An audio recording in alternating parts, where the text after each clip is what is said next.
이 시간 주님께서 우리에게 주신 말씀 베드로전서 2장 1절에서 3절 말씀을 제가 봉독하겠습니다. 신약 성경 378면에 있습니다. 그러므로 모든 악독과 모든 기만과 외식과 시기와 모든 비방하는 말을 버리고 가난 아기들 같이 순전하고 신령한 젖을 사모하라. 이는 그로 말미암아 너희로 구원에 이르도록 자라게 하려 함이라. 너희가 주의 인자하심을 맛보았으면 그리하라.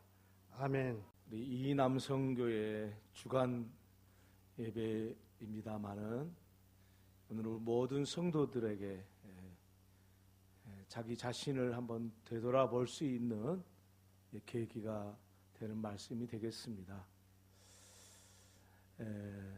우리가 하나님 앞에 복된 삶을 살고 또 하나님께 영광을 돌리는 사람이 되려고 하면은 성장하고 성숙해야 됩니다. 성장하고 성숙해야 된다는 말은 모든 인격에 걸쳐서 성장하고 성숙해야 된다 하는 말씀이 그 속에 포함되어 있는 말씀입니다.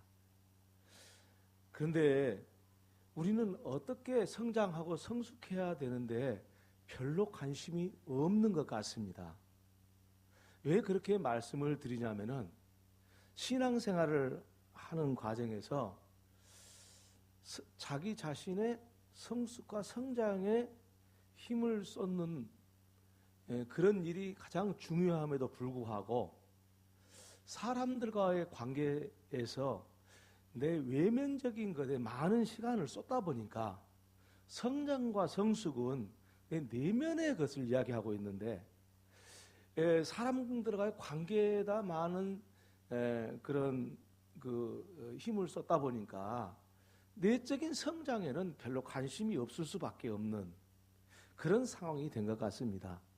그런데 실질적인 면에 있어서 어떤 성도가 그 교회에 있느냐, 그리고 어떤 성도가 되어야 그 사람이 하나님 앞에 영광된 삶을 사느냐는 무엇이 결정하냐면 얼마나 성숙하고 성장했느냐, 이것이 결정하거든요.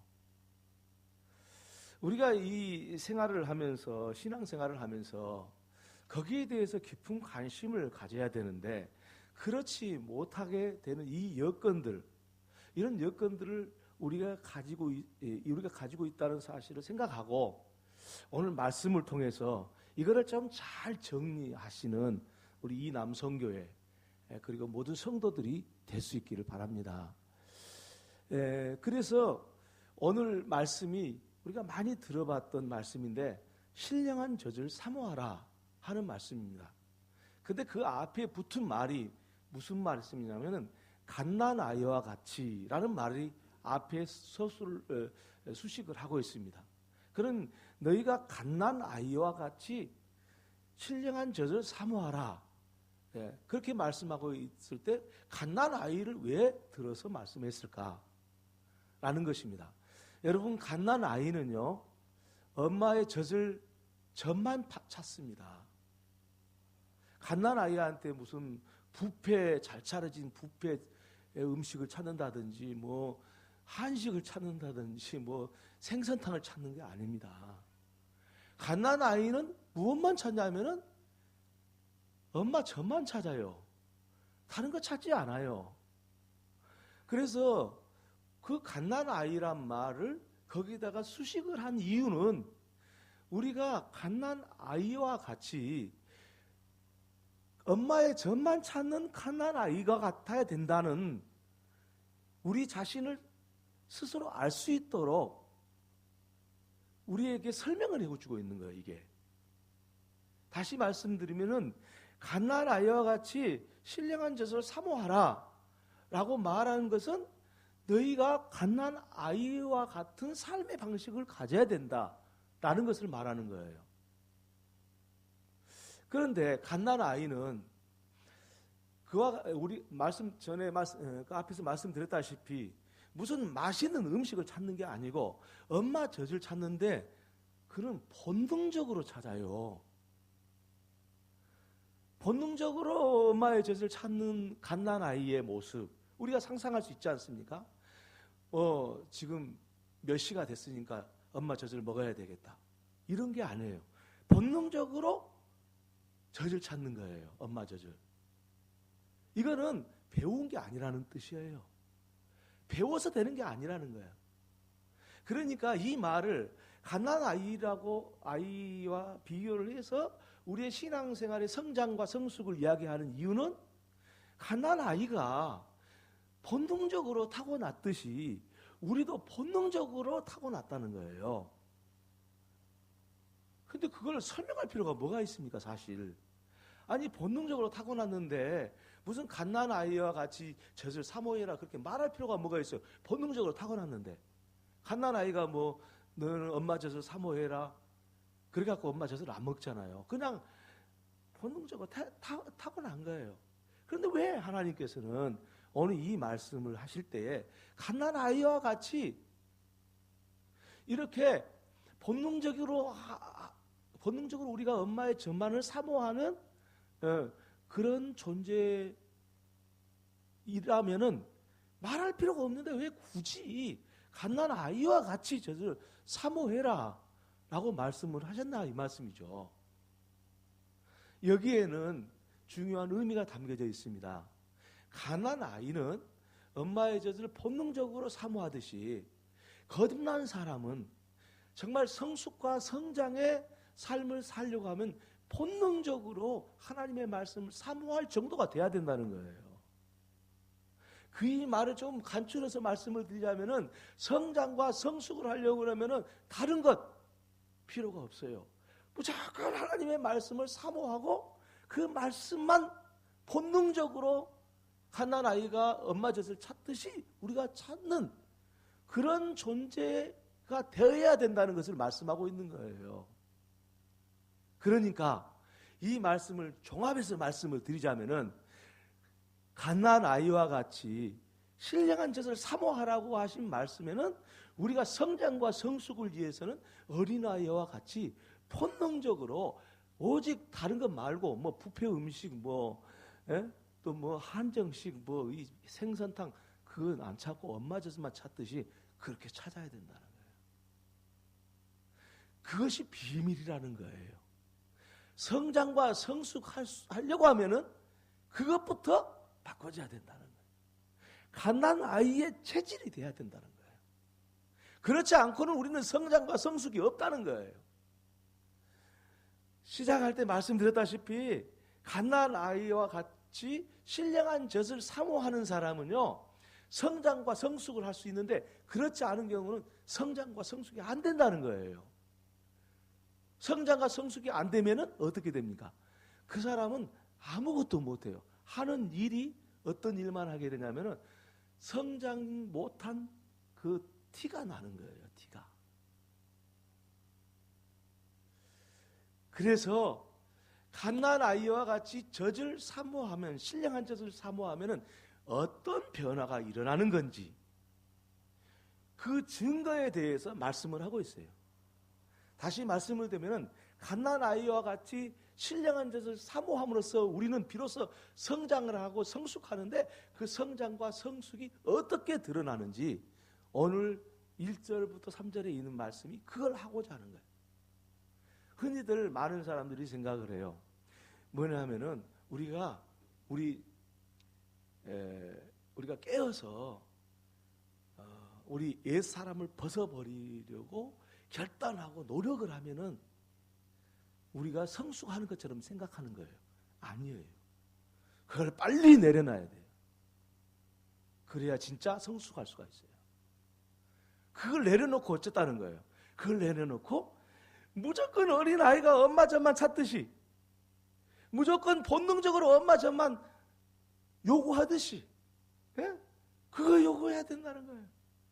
그래야 성장하고 성숙한 거예요. 그러면 성장하고 성숙하면 어떤 일들이 일어나는가? 오늘 본문이 자세하게 말씀을 하고 있는데 그러므로라는 말로 시작돼요. 근데 그러므로 하는 그 2장 1절 그러므로라는 말로 시작이 되는데, 그러니까 1장 앞에 무슨 말이냐면 하나님의 이 세세토록 영원한 말씀을 이야기했어요. 그래서 그 말씀이 어떤 것인가를 말씀하고 나서 그러므로 너희는 어떠하고 신령한 젖을 사모하라 이렇게 말씀한 거예요. 그래서 하나님의 말씀을 사모하고 그 신령한 젖을 먹는 갓난 아이와 같으면 우리에게 성장하는 모습이 보인다는 거예요. 그건 첫 번째 뭐냐면 너희는 모든 악독을 버리고 그랬어요. 오늘 본문의 말씀 보니까 악독과 뭐 그 뒤에 나오는 거 있는데 악독이란 말을 먼저 쓰면 모든 악독, 이것은 다른 게 아니에요. 이 악독이라는 것은 악한 모든 것, 총체적인 것을 설명하고자 이 악독이라는 말을 썼어요. 우리는요 가난 아이처럼 젖만 먹으면은 엄마의 젖만 소망하고 엄마의 젖만을 요구하던 그 갓난 아이와 같이 되면은 우리는 모든 악에서 떠날 수 있다는 것을 이야기하는 거예요. 이것이 곧 뭐냐면은 성숙하고 성장한 우리 모습이 되는 거예요. 우리가 뭐 다른 거 하려고 하면 안 돼요. 근데 이게 논리적으로 딱 맞아들어요. 그게 하나님의 오묘한 그 질서 속에 들어있는 원리예요. 무슨 말인 거니? 모든 악독이라는 것은 뭐냐면은 이 선의 반대되는 선. 모든 선의 반대되는 게 모든 악독이에요. 그런데 선이라는 것은 뭡니까? 그것은 곧 하나님을 이야기하는 거예요. 하나님만 선하시잖아요. 하나님 외에는 선하지 않아요. 내 인간의 순수한 열정이라든가 인간의 깨끗한 마음이라는 거 선하지 않습니다. 깨끗해도 깨끗한 것이기는 할 수 있는데 그렇다고 해서 선한 원본은 아니에요. 오직 선의 원본은 하나님밖에 없어요. 그런데 신령한 젖이 뭐냐? 그게 하나님이잖아요. 갓난 아이가 필요한 것은 젖 외에는 없어요. 곧 그리스도인이 성숙하려면은 성장하려면은 하나님의 말씀밖에는 없어요. 그러니까 말씀을 사모하고 신령한 젖을 사모하면은 우리는 하나님이 내 안에 있음으로써 악독이 물러나는 거예요. 저절로 물러나는 거예요. 내가 악한 모습을 버려야 되겠다라는 각오 가지고 되면은 얼마나 좋겠어요. 그러면 예수님 이 세상에 올 필요도 없죠. 우리가 열심히 노력해가지고 악독을 버려야 되겠다. 그래서 버릴 수 있다면 좋은데 그게 안 버려지는 거예요. 우리는 이미 악한 그 경험, 그 어떤 성분이 다 우리 인간의 인격 속에 다 들어있어가지고 죄를 경험한 그 경험이 있기 때문에 악을 알아버렸어요. 죄를 알아버렸어요. 그래서 우리는 스스로 죄인일 뿐 아니라 그러므로 죄인은 죄인을 구원할 수가 없어요. 그런데 오늘 성숙하고 성장하는 것은 다른 게 아니라 하나님의 말씀을 사모하면은 악한 것이 다 없어지는 거예요. 하나님의 말씀을 사모하는 역사가 있기를 바랍니다. 이게 대단히 중요한 거예요. 다른 방법이 없어요. 하나님 말씀 어떠든지 잘 먹으려고 그러고 그 하나님 말씀을 본능적으로 갓난아이가 엄마의 젖을 찾듯이 그런 찾는 삶을 사는 것이 성장과 성숙을 위한 삶이라는 것을 말씀하여 주고 있습니다. 그러므로 하나님의 말씀을 이 예배 시간에 듣는 설교뿐만 아니라 또 공부할 수 있는 시간도 있고 그리고 혼자 하나님 말씀을 읽을 수도 있고 그리고 기도하는 중에 하나님 말씀을 들을 수도 있고 삶 속에서 사건을 통해서 하나님의 말씀을 들을 수도 있어요. 그 말씀들을 우리가 사모해야 되는 거예요. 설교할 때뿐만 아니라 성경을 읽으면서도 기도하면서도 그리고 삶의 현장 속에서 하나님의 음성을 들으려고 해야 돼요. 그래야 그 사람이 악을 버릴 수 있는 거예요.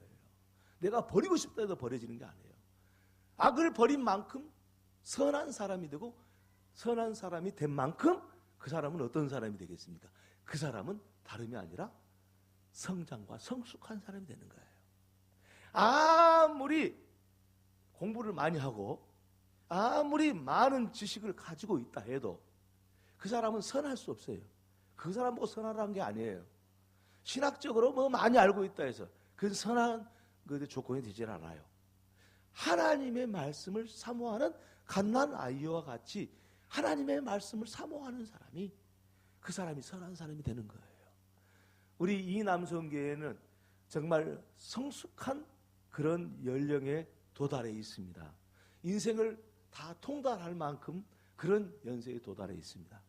이제는 영적인 측면에 있어서도 그와 같이 성숙한 이 남성교회 회원들 되기를 바랍니다. 그리고 모든 성도들이 되기를 주의 이름으로 축원합니다. 할렐루야. 그런데 오늘 본문의 말씀에 이어지는 것은 뭐냐면 모든 악독과 그러면서 그 악독에서 나온 것들을 하나하나 나열을 하게 했어요. 그것은 뭐냐면은 기만이에요. 기만이라는 것은 속이는 거잖아요. 속인다는 것은 거짓말하는 거예요. 거짓말 한 번도 안 해본 사람 이 중에 있을까요? 나는 한 번도 거짓말한 적이 없습니다. 손 들어보세요. 네, 저 혼자 손 드네요. 사실은 저도 거짓말 많이 했을 거예요. 아니, 한 적도 있고요. 거짓말 하지 않기가 쉽지 않아요. 왜냐하면 순간적으로 그 상황을 모면하기 위해서 하는 거짓말을 비롯하여서 계획적인 거짓말까지 있어요. 그리고 그 거짓말을 통해서 무엇을 얻습니까? 자기에게 유익을 얻으려고 그러는 거예요. 자기가 살아남으려고 그러는 거예요. 그 거짓말이 그렇게 안 좋은 거예요. 다시 말하면 저급한 사람은 거짓말을 많이 하는 거예요. 다시 말하면 성숙하지 못하고 성장하지 않는 사람은 왜 거짓말이 많아요? 그러니까 여러분 거짓말 많이 하는 사람은 그 사람은 영적으로 성숙하지 못한 사람, 성장되지 않는 사람, 키가 안 큰 사람 그렇게 생각하시면 딱 맞는 거예요. 근데 거짓말에 왜 거짓말이 그렇게 영적으로 아주 성장하고 저급한 사람이라 말합니까? 이 거짓이 무엇입니까? 거짓은 다름이 아니라 마귀예요. 마귀가 거짓말의 원흉이에요. 마귀의 본질은 뭐냐면 거짓말이에요. 그래서 천사로 가정하죠. 마귀가 하나님인 것처럼 이야기를 하죠. 예, 설교하는데 율동해주고 있어요. 박수 한번 쳐줍시다. 박수. 아유 잘한다. 그거 앉아 있어. 그렇대. 가만. 괜찮아. 나도.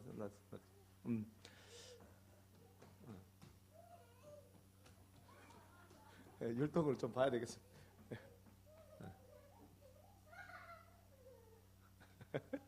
네. 여러분 잠 탔겠죠? 내 설교보다 우리 가영이 율동이 잠을 깨고 왔네. 아무튼 시간에 여러분 보시면은요, 우리가 거짓말하는 것은 다른 게 아니라 이게 원래 거짓말이 어디서 나오냐면 마귀한테 나온 거거든요. 그래서 마귀를 보고 예수님 뭐라 그랬냐면 거짓의 아비라고 그랬어요. 그게 마귀예요. 그러니까 성장하지 못했다는 증거잖아요. 그런데 하나님의 신령한 말씀을 사모하면은 그 거짓말이 없어져 버려요. 성숙할수록 진실한 말을 해요. 그럼 그 사람 말 들어보면은 알 수 있어요. 당신이 얼마나 신실한 사람인지. 그게 영적으로 성숙한 사람이거든요. 네? 거짓말하면 그렇지. 영적으로 성숙하지 못한 거거든요. 아무리 훌륭한 인격을 가진 것처럼 보이지만은 거짓말하면 그거는 영적인 키가 아주 저급한, 아주 수준 낮은 사람이게 되는 거예요.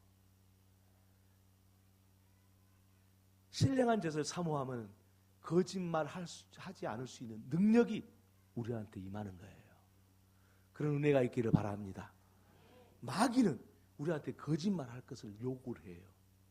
왜 그런지 아세요? 거짓말하면 마귀 편에 서는 거거든요. 거짓말을 시시때때로 요구할 때가 있어요. 그걸 빨리 단호하게 끊고 싶다고 해서 끊어진 게 아니에요. 하나님의 말씀을 사모하고 신령한 젖을 사모함으로써 하나님의 젖을 먹음으로써 우리는 그 마귀의 유혹으로부터 벗어나는 겁니다. 내 편 되어다오. 그 마귀의 유혹을 끊을 수 있어요. 거짓말하면 어떻습니까? 거짓말하면 참 편합니다. 왜냐하면 거짓말 해가지고 모든 것이 다 끝나버리거든. 뭐 거짓말 한 자리 다 끝나잖아요. 정리가 싹 돼버리잖아요. 진실을 말하려고 하면은 미안하다, 잘못했다, 이래서 이유가 바로 그래서 그랬다. 이제 어쩔 수 없이 이제 잘못 용서를 빌어야 돼. 얼마나 복잡해요. 거짓말 하나, 나 안 그랬어? 그러면 끝나버리잖아요. 예. 이 마귀가 우리를 그렇게 유혹하는 거예요. 근데 우리 속에 그게 가득 들어있어요. 그래서 영적인 성장이 안 되는 거예요. 그래서 신령한 젖을 사모하라고 말씀을 하고 있는 것입니다. 두 번째는 뭐라고 말하냐면요, 외식과 그랬어요. 외식이라는 것은 뭐냐면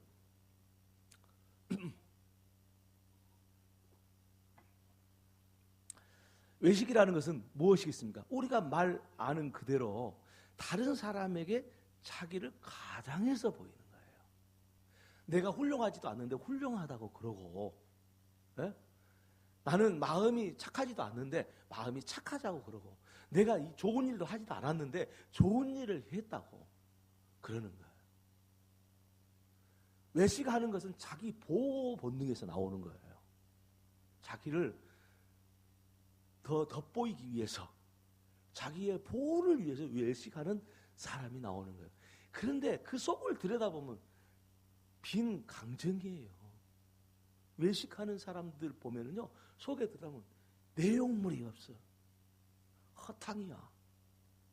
그러니까 외식하는 것은 다른 사람의 눈을 속여서 자기 자신을 다른 사람한테 더 잘 보이기 위한 행동이잖아요. 그래서 다른 사람을 지배하려고 그러는 거예요.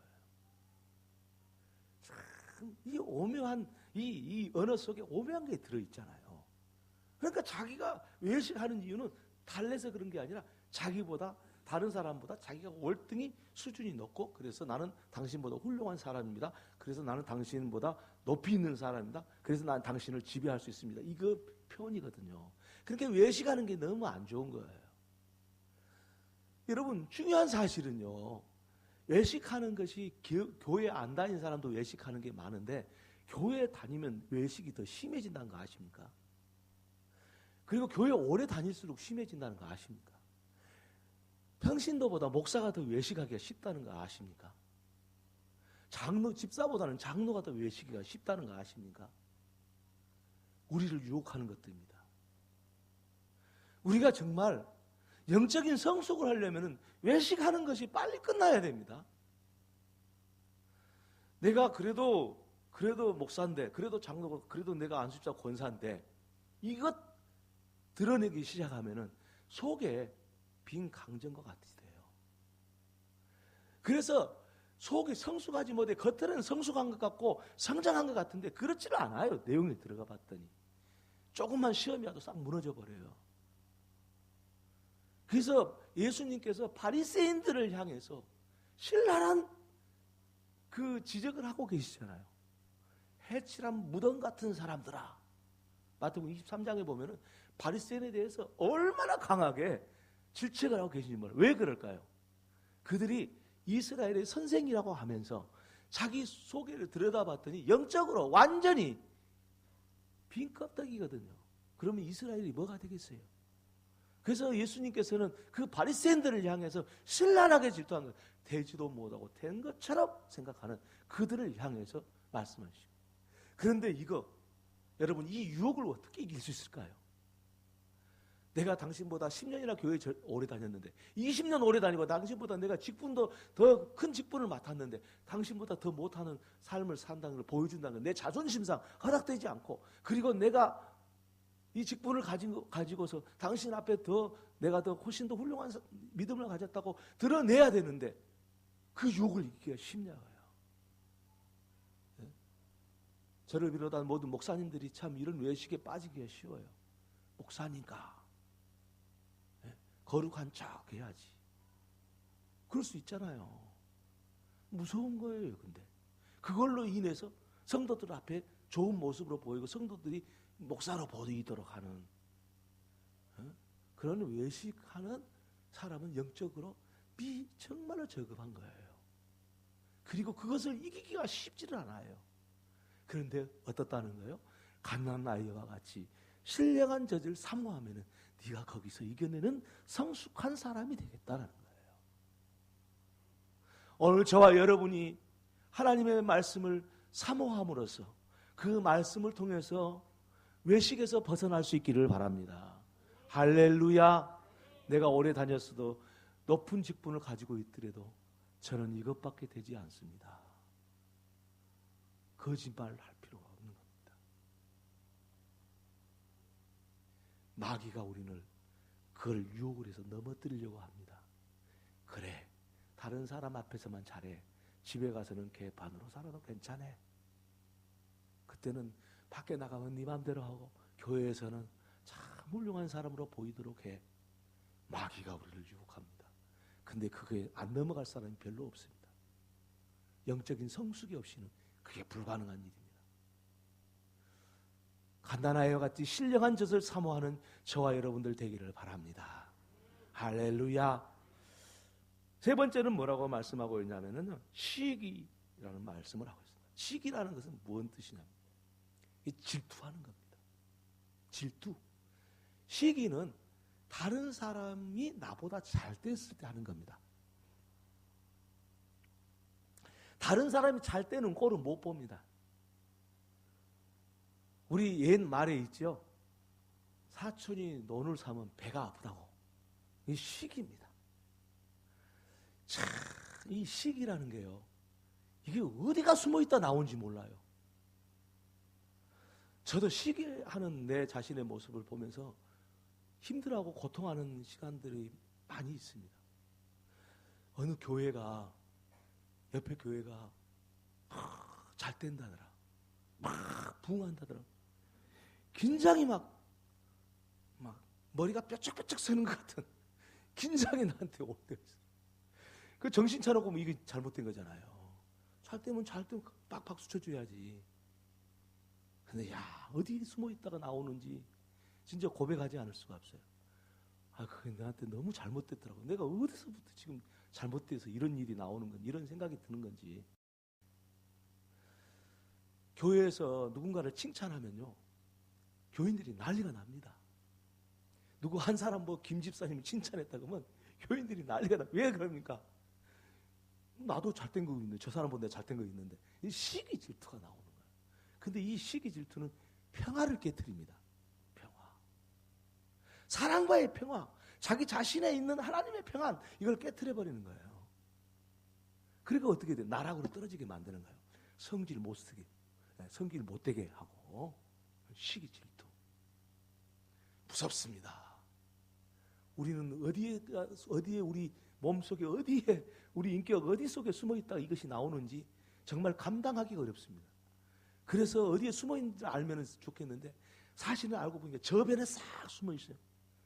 제 자신을 생각해 보니까 저변에 다 숨어 있어요.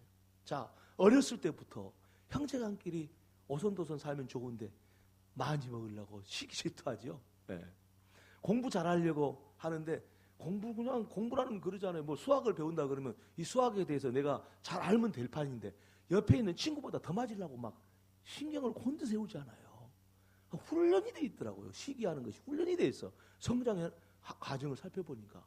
그래서 사업에도 저 사람은 망해야 되고 나는 성공해야 되고.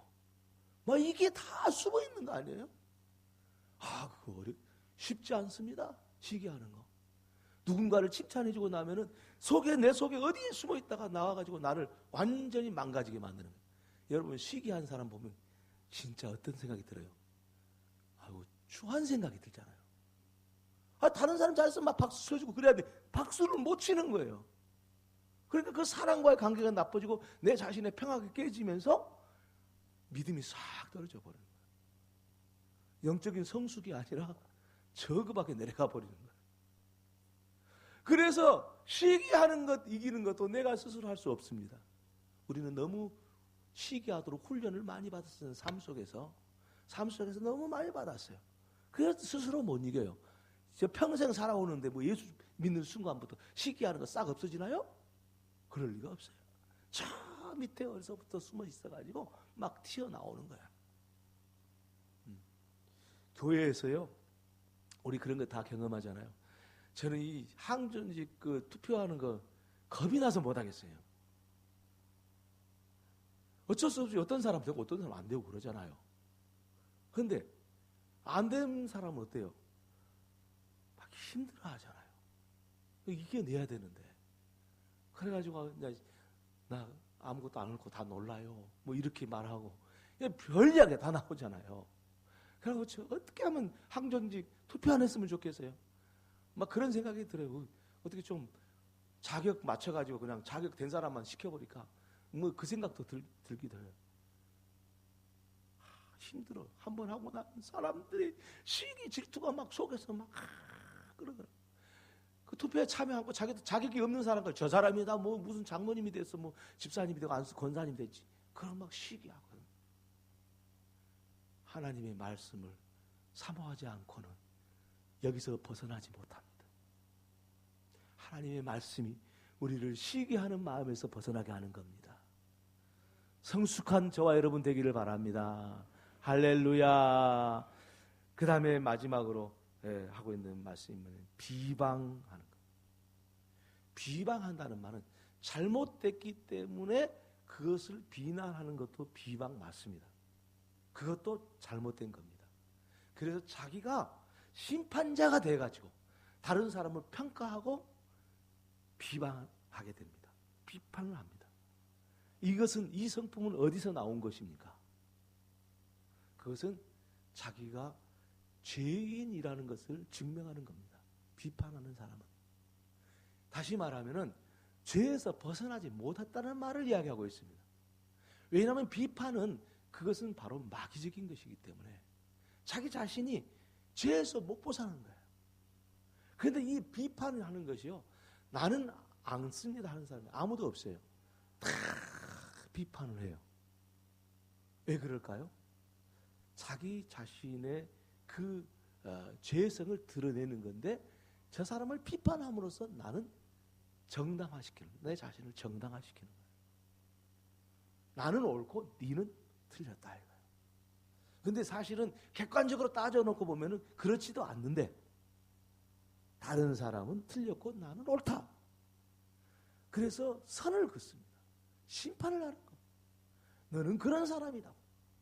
자, 그런 결과는 어떤 결과를 가져오겠습니까? 그것은 자기 자신이 모든 것으로부터 벽을 쌓게 돼요. 그리고 자기 자신이 높이 올라가는 겁니다. 교만해지는 겁니다. 다른 사람은 이와 같은 수준이지만 나는 저 높이 올라가 앉아 있어. 그 정도는 내가 할 수가 있어. 이게 비판이에요. 그런데 여러분, 더 무서운 것은 말이죠, 잘못되지 않는데도 비방하는 경우가 있습니다. 그 비방은 뭐냐면 잘못되기를 바라는 비방입니다. 그러니까 잘못된 사람을 비판하기도 하고 잘된 사람을 비방함으로써 잘못되게 하는 거예요. 무서운 거죠? 똑같은 성향입니다만은 다른 사람이 잘된데 비방함으로써 그를 끌어내서 내 밑에 두고자 하는 거예요. 이게 비방이에요. 그러니까 어떤 사람이 정당하게 자기 자신이 볼 때 어떤 사람이 잘못됐더라도 비판해서는 안 되고, 잘된 사람도 비판해서는 안 돼요. 다시 말하면 거짓말로라도 비판하면 안 되는 거예요. 거짓이 어때요? 비판을 하기 위해서 자기 잘된 것을, 자기보다 옳은 것을 거짓을 끌어들여가지고 비판하잖아요. 그래서 자기가 교만해지는 거예요. 높아지는 거죠.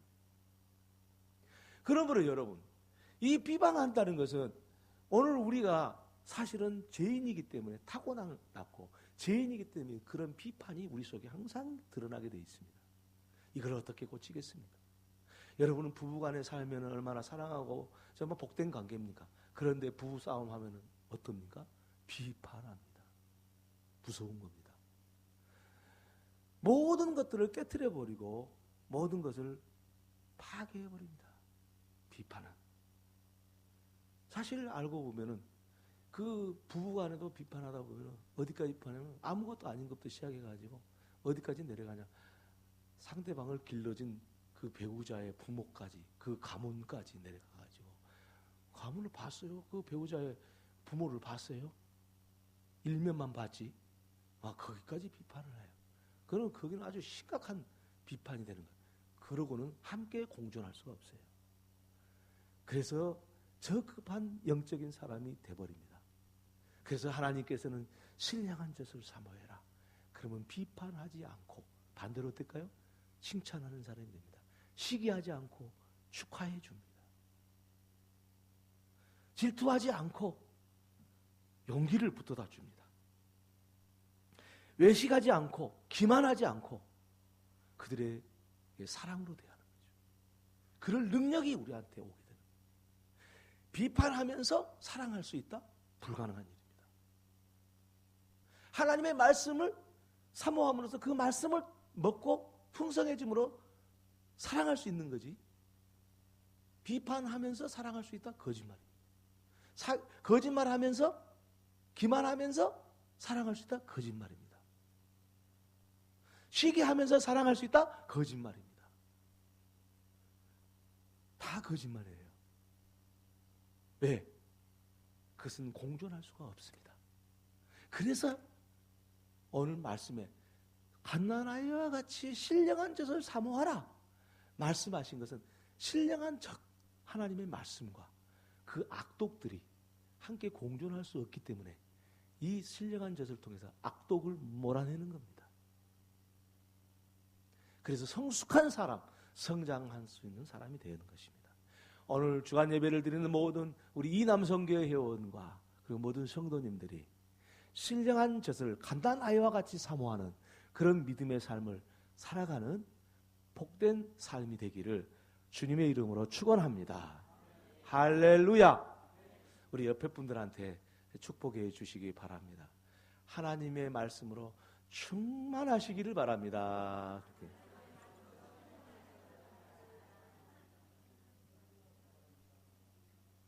내가 다른 사람한테 하나님의 말씀으로 충만하기를 바랍니다 라는 말을 하는 순간 여러분은 어떤 일이 일어난지 아세요?